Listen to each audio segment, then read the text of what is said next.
के जन्मों में आना. ಮುಕ್ತಿ ಅಂದರೆ ದುಃಖದ ಬಂಧನದಿಂದ ಬಿಡುಗಡೆ ಆಗೋದು.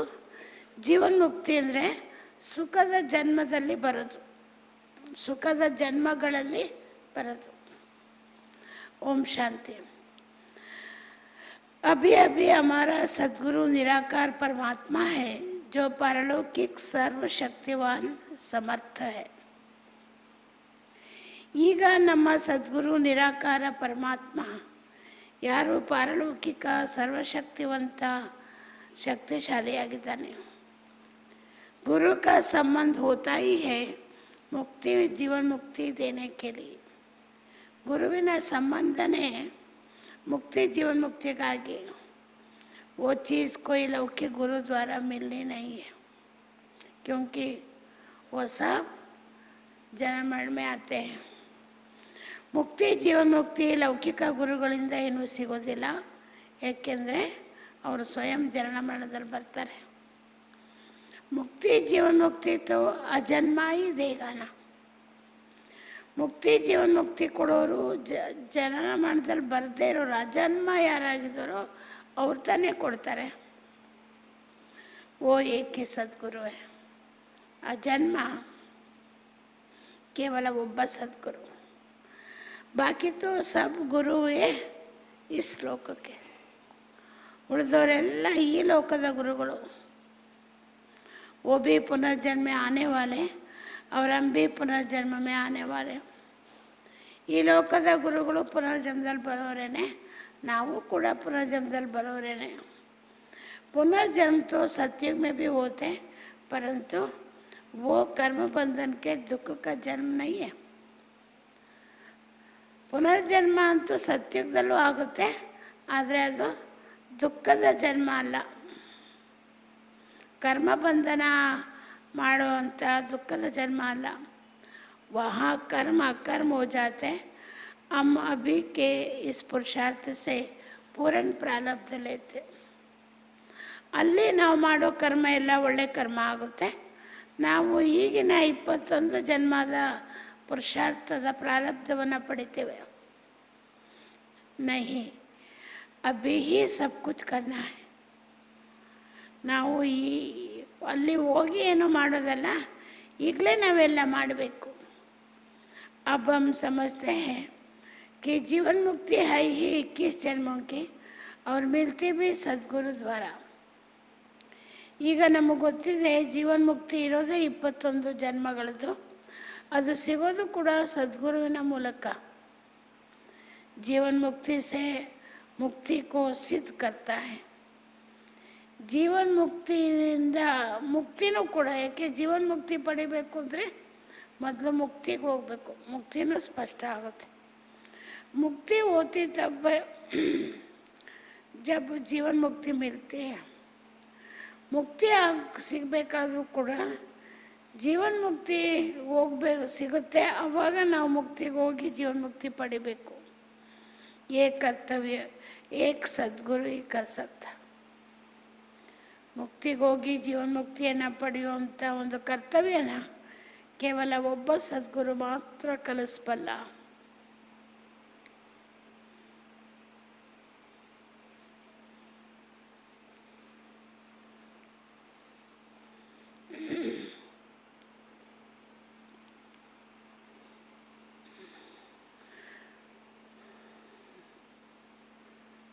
इक्कीस जन्म जीवन मुक्ति जो मिलती है वो भी अभी की प्राप्ति है. 21 जन्म ಯಾವುದು जीवन मुक्ति ಸಿಗುತ್ತೆ ಅದು ಈಗಿನ ಪ್ರಾಪ್ತಿ. तो हमारा तैलक उस एक के साथ है. ಅದರಿಂದ ನಮ್ಮ ಸಂಬಂಧ ಅವರೊಬ್ಬರ ಜೊತೆ.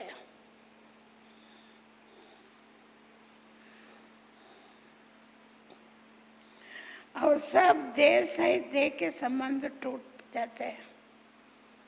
ಇನ್ನು ಉಳಿದದೆಲ್ಲ ದೇಹ ಸಹಿತ ದೇಹದ ಎಲ್ಲ ಸಂಬಂಧ ತುಂಡಾಗುತ್ತೆ. मुक्ति का मतलब है दुख के बंधन से छूटना. जीवन मुक्ति अर्थात सुख के जन्मों में आना. मुक्ति अंद्रे अर्थ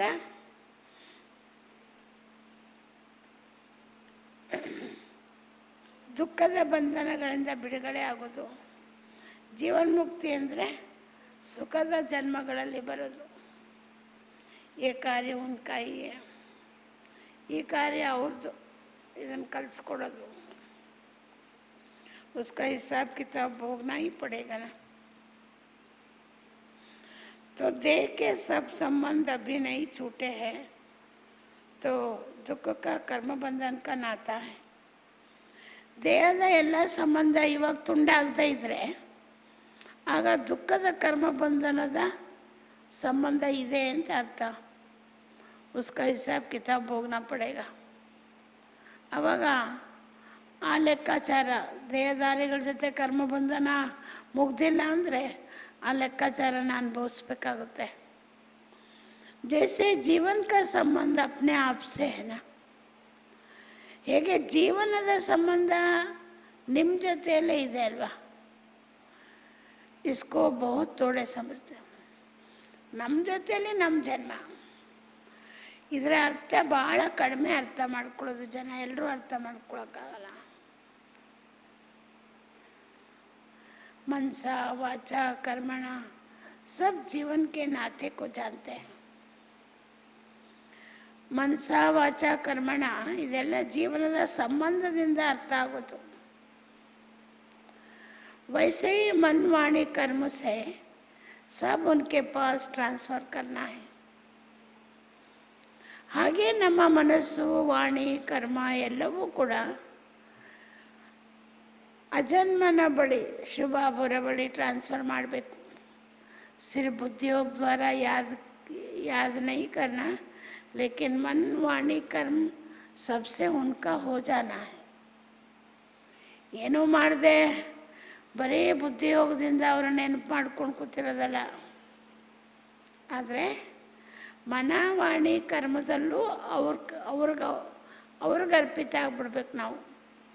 इसमें वाचा का भी संबंध है तो बुद्धि का भी संबंध है. ಮನ ವಾಣಿ ಕರ್ಮದಲ್ಲಿ ಬಾಬೂರು ಮಗು ಆಗಿಬಿಟ್ರೆ, ಅವ್ರಿಗೆ ಅರ್ಪಿತ ಆಗಿಬಿಟ್ರೆ, ಅದರಲ್ಲಿ ನಮ್ಮ ವಾಚನೂ ಮತ್ತು ಬುದ್ಧಿನೂ ಎರಡೂ ಸಂಬಂಧಪಟ್ಟಿರುತ್ತೆ.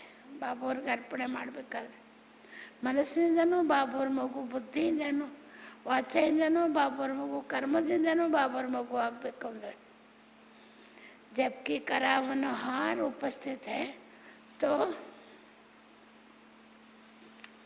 हमारे कभी भी उनके कर्मों से संबंध रखने वाले होने चाहिए.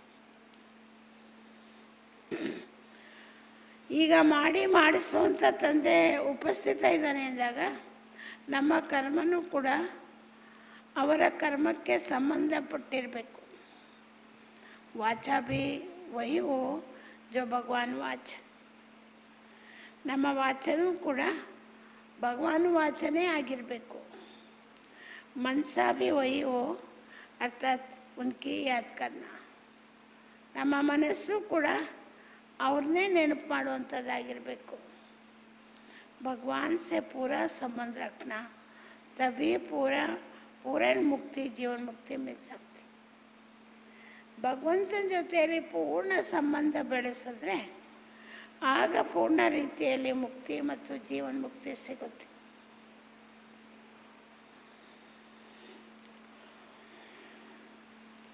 भगवान से वरदान तो पूरा लेना है ना, सर्व दुखों से छूटना है.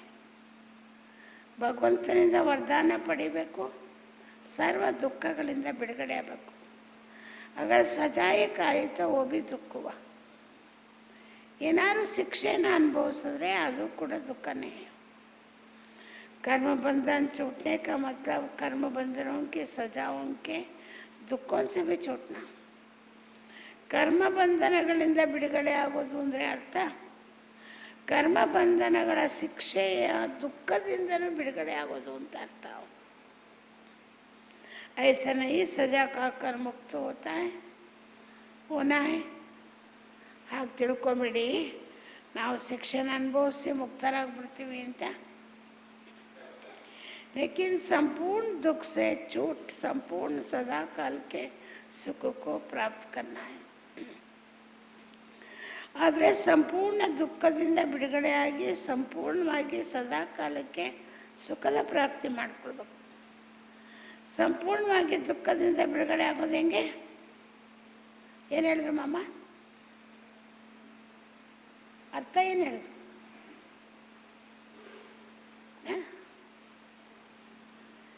ಈಗ ತಾನೇ ಹೇಳಿದ್ರು ಸಂಪೂರ್ಣ ದುಃಖದಿಂದ ಬಿಡುಗಡೆ ಅಂದರೆ ಕರ್ಮ ಶಿಕ್ಷೆನ ಅನುಭವಿಸಿ ಅದು ದುಃಖನ, ಶಿಕ್ಷೆಯಿಂದ ದುಃಖನೇನು ಅನುಭವಿಸ್ತೀವಿ ಅದರಿಂದ ಬಿಡುಗಡೆ ಆಗಬೇಕು.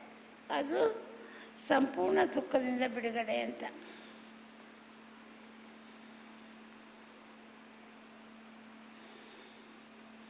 सदा काल के लिए सुख की प्राप्ति करना यह है हमारा पुरुषार्थ का एक परमात्मा ही करा सकते.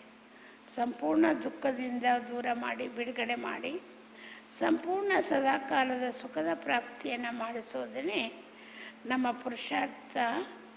ಯಾವುದೋ ಪರಮಾತ್ಮ ಒಬ್ಬ ನಮ್ಮ ಪುರುಷಾರ್ಥನ, ಅಂಥ ಪುರುಷಾರ್ಥನ ಮಾಡಿಸ್ಬಲ್ಲ.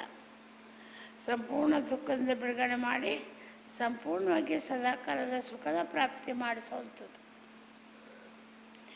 हमारे इस पुरुषार्थ का फिर रेस्पॉन्सिबल वो हो गए. ನಾವೇನಾರು ಮನಸ ವಾಚ ಕರ್ಮ ಎಲ್ಲ ಅವ್ರ ಕಡೆ ಆಗ್ಬಿಟ್ರೆ, ಬಾಬವ್ರ ಕಡೆ, ಆಗ ನಮ್ಮ ಪುರುಷಾರ್ಥದ ಜವಾಬ್ದಾರಿಯೆಲ್ಲ ಅವರೇ ಆಗ್ಬಿಡ್ತಾರೆ. परंतु जब तक पूरा संबंध नहीं है तो समझना चाहिए हम अपने कर्मों के रेस्पॉन्सिबल है. ಆದರೆ ಎಲ್ಲಿವರೆಗೆ ಶಿವಬಾಬು ಜೊತೆಯಲ್ಲಿ ಪೂರ್ಣ ಸಂಬಂಧ ಬೆಳೆಸಿಲ್ಲ ಅಲ್ಲಿವರೆಗೆ ನೀವು ತಿಳ್ಕೊಳ್ಬೇಕು,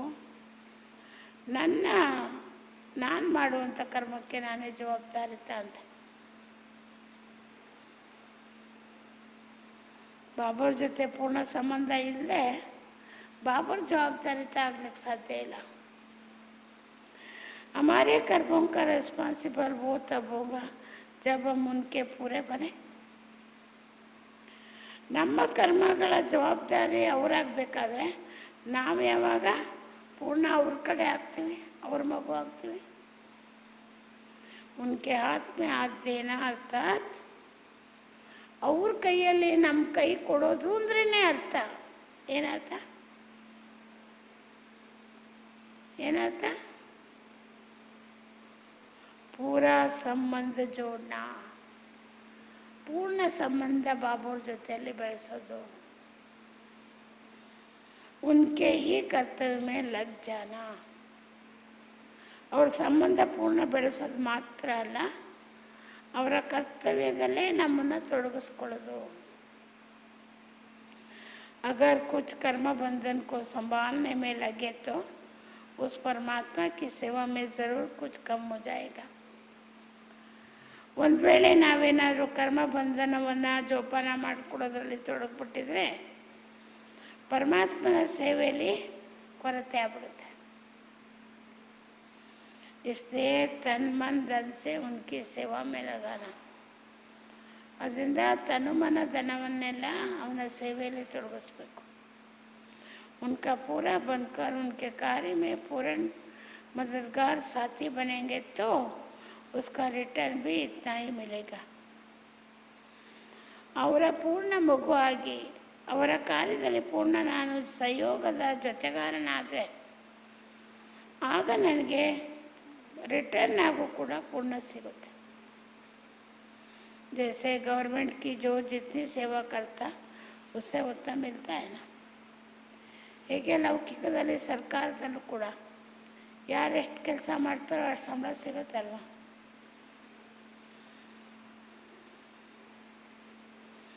इसका मतलब ये नहीं है कि पूरा बनने से ही पूरी प्राप्ति होंगी,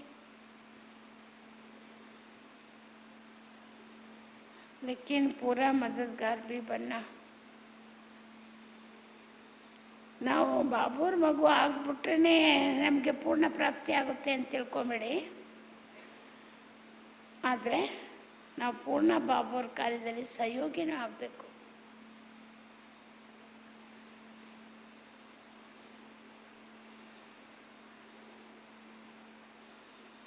नाच से तो फिर भी जो जितना करे उतना अच्छा ही है. ಏನೂ ಮಾಡದೆ ಸುಮ್ಮನೆ ಇರೋದಕ್ಕಿಂತ ಯಾರು ಎಷ್ಟು ಮಾಡ್ತಾರೋ ಅಷ್ಟು ಒಳ್ಳೆಯದು. ಫಿರ್ ಭಿ ಸತ್ಯುಗಿ ದುನಿಯಾ ಮತ್ತು ಆಯುಗಿನ ಸ್ವಲ್ಪ ಮಾಡಿದ್ರು ಸತ್ಯುಗದ ಪ್ರಪಂಚದಂತೂ ಬರ್ತಿರಲ್ವ. या तो सूर्यवंशी राजा बनेंगे या तो सूर्यवंशी प्रजा में आएंगे. ಪುರುಷಾರ್ಥ ಮಾಡಿದ್ರೆ ಈಗ ಸೂರ್ಯವಂಶದಲ್ಲಿ ರಾಜರಾದರೂ ಆಗ್ಬೋದು, ಇಲ್ಲ ಸೂರ್ಯವಂಶದ ಪ್ರಜೆಗಳಾದರೂ ಆಗ್ಬೋದು. या तो चंद्रवंशी राजा रानी बनेंगे या तो चंद्रवंशी प्रजा में आएंगे. ಇಲ್ಲಾಂದರೆ ಚಂದ್ರವಂಶದ ರಾಜರಾಣಿ ಆಗ್ಬೋದು, ಇಲ್ಲಾಂದರೆ ಚಂದ್ರವಂಶದ ಪ್ರಜೆಗಳಾದರೂ ಆಗ್ಬೋದು. इसमें पूछने की बात ही नहीं. ನಾನೇನಾಗ್ತೀನಿ ಭವಿಷ್ಯದಲ್ಲಿ ಅಂತ ಕೇಳೋ ವಿಷಯನೇ ಇಲ್ಲ. ನಾನೇನು ಪುರುಷಾರ್ಥ ಮಾಡ್ತೀನಿ ಅದು ಪಡ್ಕೊಳ್ತೀನಿ. ಪ್ರಾಕ್ಟಿಕಲ್ ಚರಿತ್ರೆ ಸೆ ಮಾಲೂಮ್ ಪಡ್ತಾ. ಪ್ರಾಕ್ಟಿಕಲ್ ಆಗಿ ನಿಮ್ಮ ನಡವಳಿಕೆಯ ಚರಿತ್ರೆಯಿಂದನೇ ಗೊತ್ತಾಗ್ಬಿಡುತ್ತೆ. मैं तुमको क्या करना है तो हमको क्या करना है, क्योंकि उनका सारा काम प्रैक्टिकल में है. ಅಂದಮೇಲೆ ನಾನೀಗೇನು ಮಾಡಬೇಕು? ಏಕೆಂದರೆ ಎಲ್ಲ ಕೆಲಸ ಸೂರ್ಯವಂಶ ಚಂದ್ರವಂಶ ಏನೇ ಬರಬೇಕಾದ್ರೂ ಎಲ್ಲ ಪ್ರಾಕ್ಟಿಕಲ್ ಆಗಿರಬೇಕು. ಓ ಚರಿತ್ರೆ ಪ್ರಾಕ್ಟಿಕಲ್ ಮೇ ಚಲ್ ರಹಿ. ಈಗ ಆ ಚರಿತ್ರೆ ಪ್ರಾಕ್ಟಿಕಲಾಗಿ ನಡೀತಾ ಇದೆ. ಕರಾವನ್ನ ಹಾರ್ ಕರ್ ಅವ್ರು ಕರಾರೆ ಮಾಡಿಸುವಂಥ ತಂದೆ ಮಾಡ್ತಾ ಇದ್ದಾರೆ, ಮಾಡಿಸ್ತಾ ಇದ್ದಾರೆ. ಬುದ್ಧಿ ದ್ವಾರ ಹಮ್ ಸಮಜ್ತೆ ಭಿ ಹೈ. ಬುದ್ಧಿಯಿಂದ ನಮಗೆ ಅರ್ಥ ಆಗ್ತಿದೆ. ಫಿರ್ ಕರ್ನಾ ಕ್ಯಾ ಹೈ ಸೋ ತೋ ಹರೇಕ್ ಅಪ್ನಾ ಸಾಹಸ್ ರಖೇಗ. ಬುದ್ಧಿಯ ಮೂಲಕ ಆಗ್ತಿದೆ, ಆದರೆ ಏನು ಮಾಡಬೇಕು ಅನ್ನೋದು ಪ್ರತಿಯೊಬ್ಬರು ಅವರ ಸಾಹಸದ ಮೇಲೆ ಆಧಾರಿತ. ಬಾಕಿ ಸಮಜಾಯೆ ತೋ ಸಬ್ ಜಾತ. ಎಲ್ಲ ಪ್ರಕಾರದ ತಿಳುವಳಿಕೆಯನ್ನು ಕೊಡಲಾಗುತ್ತೆ. ಹರೇಕ್ ಕೋ ಕರ್ನಾ ಕ್ಯಾ ಚಾಹಿಯೆ.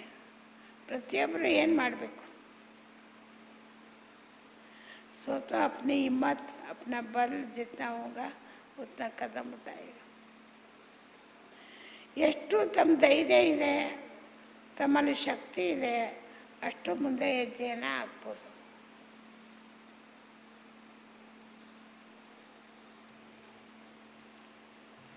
जिसको बनना है उनको करना है. ಯಾರೇನಾಗಬೇಕೋ ಅವ್ರು ಮಾಡಬೇಕಾಗುತ್ತೆ. पुरुषार्थ में कम जास्ती तो होंगे ही, क्योंकि नंबरवार सब बनते हैं ना. ಪುರುಷಾರ್ಥದಲ್ಲಿ ಕಡಿಮೆ ಜಾಸ್ತಿ ಆಗುತ್ತೆ, ಯಾಕೆಂದರೆ ನಂಬರ್ವಾರ್ ತಾನೆ.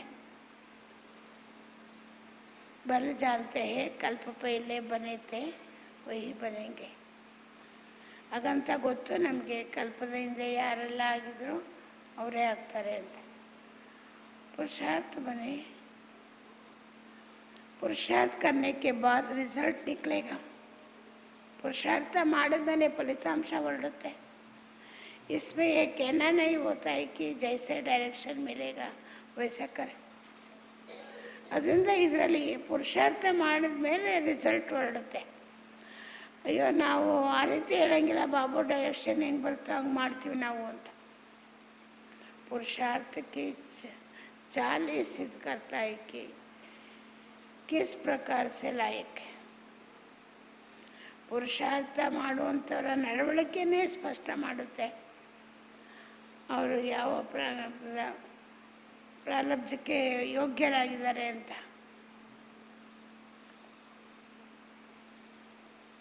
उसके लिए कोई डायरेक्शन नहीं मिल सकता. ಅದಕ್ಕೆ ಬೇರೆ ಯಾವ ಡೈರೆಕ್ಷನ್ ಸಿಗಲ್ಲ.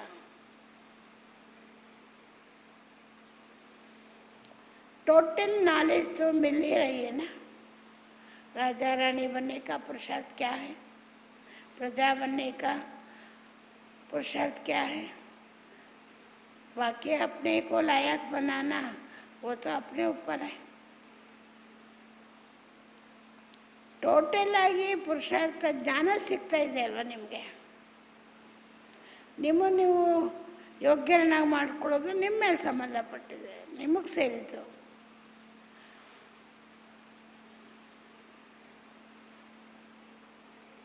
ರಾಜ ರಾಣಿ ಆಗೋದು ಪುರುಷಾರ್ಥ ಅವ್ರ ಮೇಲೆ ಸಂಬಂಧಪಟ್ಟಿದೆ, ಪ್ರಜೆಗಳಾಗೋ ಪುರುಷಾರ್ಥನೂ ಅವ್ರ ಮೇಲೆ ಸಂಬಂಧಪಟ್ಟಿದೆ.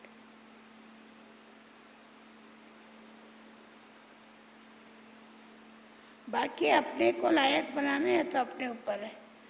हमको सद्गुरु का पूरा सहारा है. नमगे सद्गुरुविನ पूर्ण सहकार ಇದೆ. देने वाला वो है, लेने वाले हम हैं. ಕೊಡೋರು ಅವರು, ಪಡೆಯೋರು ನಾವು.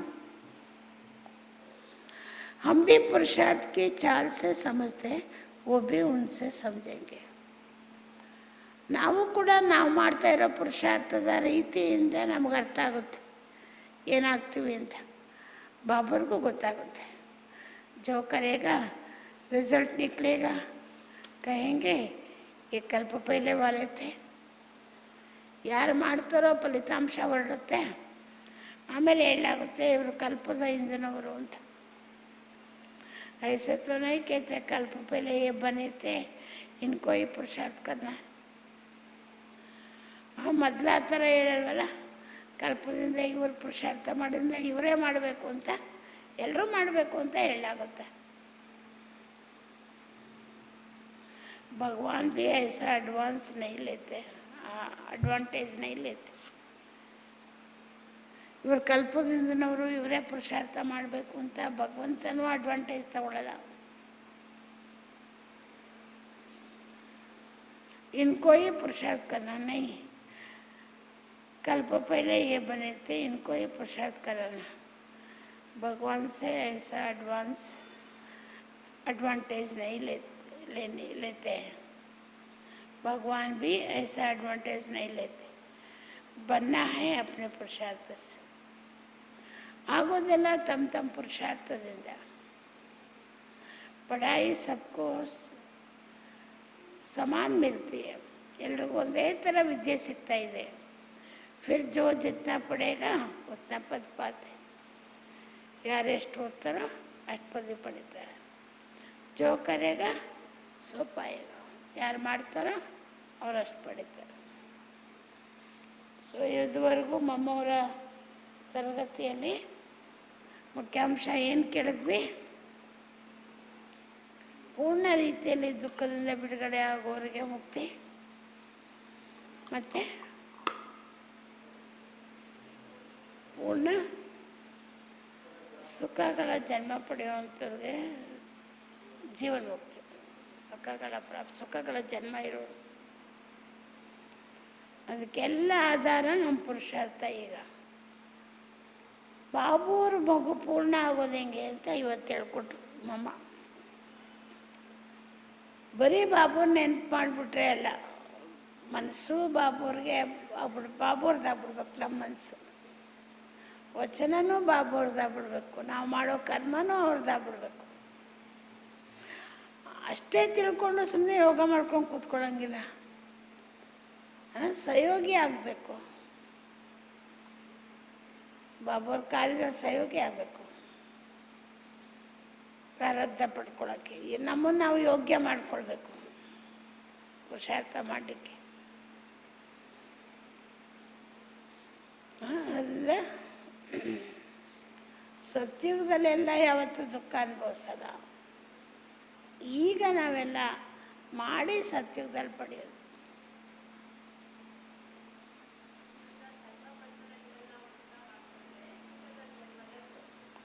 ಕರ್ಮ ಬಂಧನಗಳಿಂದ ಎಲ್ಲ ಮುಕ್ತರಾದರೆ ಸುಖದ ಜನ್ಮಗಳು ಸಿಗೋದು.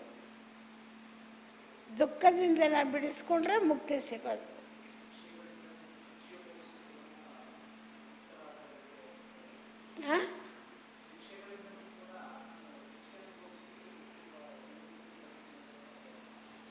ಕೇಳಿಸಲ್ಲ.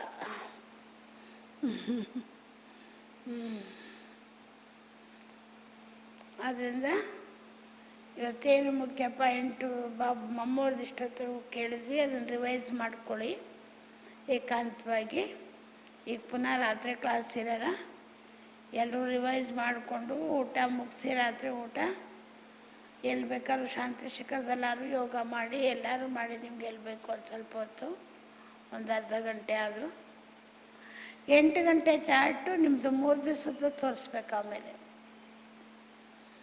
3 ದಿವಸದ್ದು 8 ಗಂಟೆ ಚಾರ್ಟು ಎಲ್ಲೆಲ್ಲಿ ಎಷ್ಟೆಷ್ಟೊತ್ತು ಮಾಡಿದ್ದೀರಿ, ಶಕ್ತಿಶಾಲಿಯಾಗಿ ಮಾಡಿದ್ರ, ಮಧ್ಯಮ ಸ್ಥಿತಿ ಇತ್ತ, ಸಾಧಾರಣ ಸ್ಥಿತಿ ಇತ್ತ, ಅದೆಲ್ಲ ಹೇಳ್ಬೇಕು. ಅದೆಲ್ಲ ಬರ್ತಿರ್ಬೇಕು ನಿಮ್ಮ ಚಾರ್ಟಲ್ಲಿ.